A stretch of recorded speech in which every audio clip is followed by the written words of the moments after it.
Hi,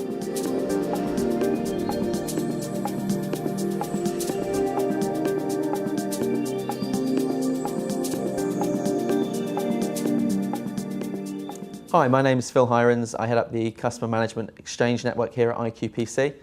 At IQPC, we really value our sponsors and value the input that they make to our conferences. And that's why I'm joined here today by Mike Ashton of ABCG Consulting, who's going to run through some hints and tips on how to get the most out of our exchanges and out of our conferences. The key thing that we've based this on is our delegate feedback. And we need to make sure that we're doing the most to help both the delegates, but also our sponsors as well. We really hope you get the most out of this presentation and enjoy it thoroughly.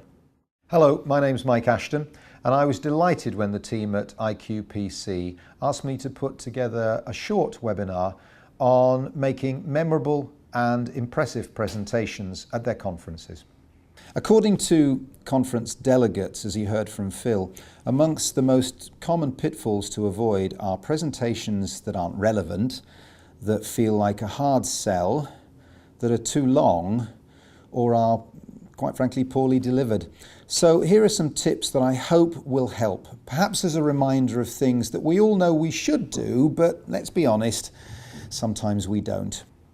My first tip is preparation is everything. It sounds so obvious, doesn't it? But let's be honest, we're all busy, and it's so tempting just to pick up the standard company PowerPoint and use that. So my suggestion would be, why not do some homework on those companies who are attending your next conference and tailor your message to appeal to the company or companies that you'd really like to impress. Sure, it may take a bit more time, but the result will be a much more focused and impactful presentation that will almost certainly appeal to other businesses in the audience facing similar challenges, as well as the ones that you're specifically targeting. Tip 2 is keep it short and keep it punchy. I think if we're honest, we all know that the sponsor's pitch or presentation can be a good moment to catch up on all of those emails. But if we're good, it doesn't have to be that way. The challenge is to make an immediate impact and say just enough so that people understand what you do and are impressed enough to follow up. One or two powerful examples of your work explained clearly and concisely will have a real impact on people sitting in the audience. And while it's tempting to cram in lots more information about the company and its people and commitment to excellence, a carefully crafted and relevant 5 minutes will certainly win friends and influence people.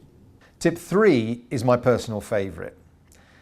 Pictures paint 1,000 words. So why, oh why, are we addicted to using bullet points? The best presenters, in my experience, are storytellers. Their words tell the story of their particular business situation, and the images they use illustrate and reinforce what they're saying. By using images that complement the story, they double the impact of their presentation. No bullet points, no industry jargon, and no slides that can't be read by anyone beyond the first row. A good story, well told, with images that surprise and stimulate, will hold people's attention, at least for the 5 minutes it takes to get your message across. My final tip, tip 4, is rehearse, rehearse, rehearse. Apparently, making a presentation is amongst the 5 most stressful things that anybody can do. Well, presenting, like any other skill, gets easier and improves with practice. Many of the people I coach tell me they rarely, if ever, rehearse before a presentation, yet at the same time they'd find it absurd if the first time an actor spoke his lines was in front of a live audience. Standing up and actually delivering our presentations to a mirror, to the cat, or preferably to someone who can offer feedback, is absolutely vital. It helps us get comfortable with our words, with our body language, and with our slides and props. It highlights where the story doesn't quite hang together, so we can change the slides or change the order. And it helps us control our nervous mannerisms and habits. We all have them. Most of all, it builds our confidence. Thorough rehearsal is key to impressive, memorable presentations. Like most skills, great presenting is 10% inspiration and 90% perspiration. The best speakers are invariably the ones who have spent most time preparing and rehearsing what they're going to say. So here are some quick reminders to help you when you're preparing your next presentation. First, prepare thoroughly for every presentation and do your homework on the audience. Second, write a script or notes and then learn your words to keep sharp and focused and to time. Third, rehearse. Get really comfortable with your words, with your body language, and with your slides and your props. Fourth, arrive early at events to get familiar with the layout and make sure everything works and you're happy with everything before you start to present. And finally, ask for feedback and get coaching to help you work on your skills. I really hope you found this short webinar interesting and useful. If you'd like to find out more, please visit our website. We're at abcg.co.uk or drop me an email. I'm on mike@abcg.co.uk. And finally, let me wish you every success with your next presentation.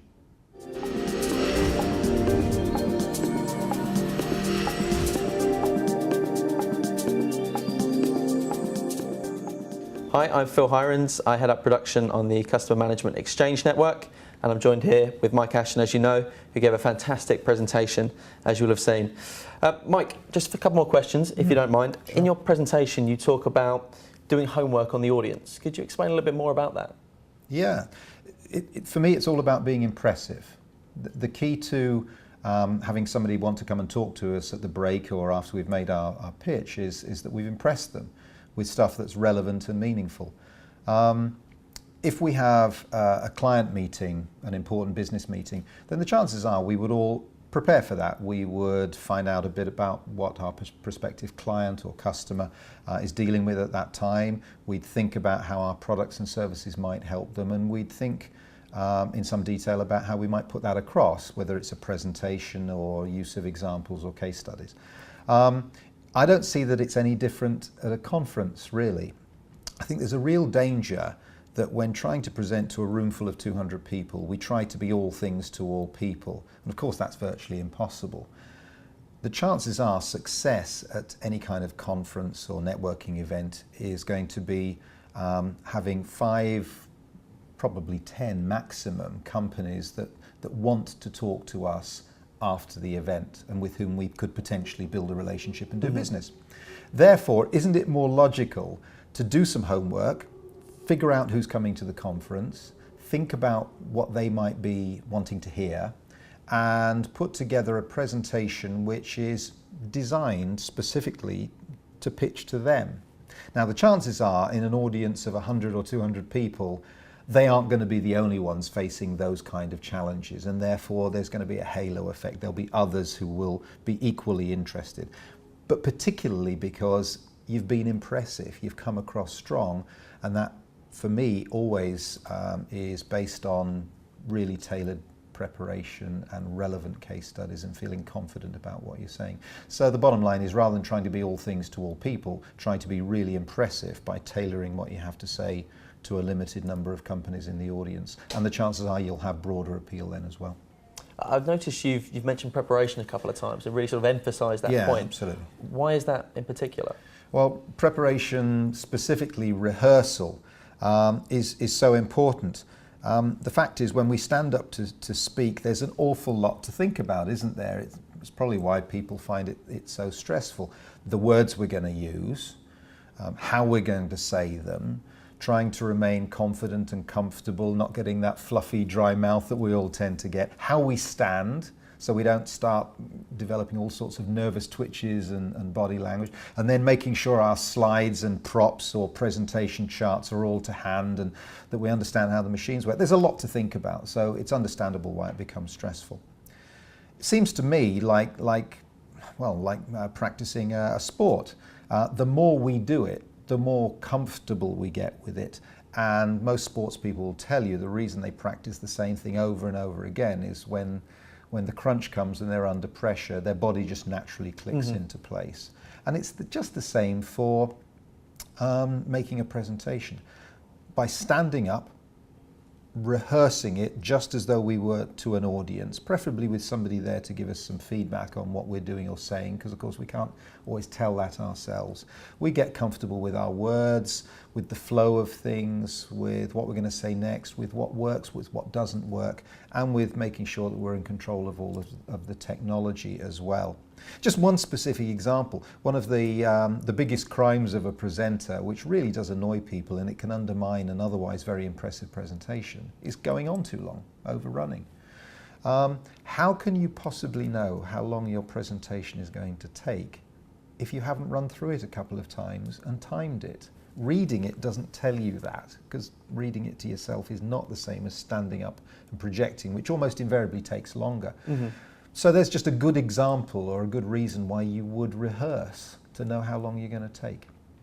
When it comes to rehearsals, a lot of people will lay this out in terms of perhaps bullet points or something like that. Is that something that you would encourage? Bullet points. Sorry, did I? No.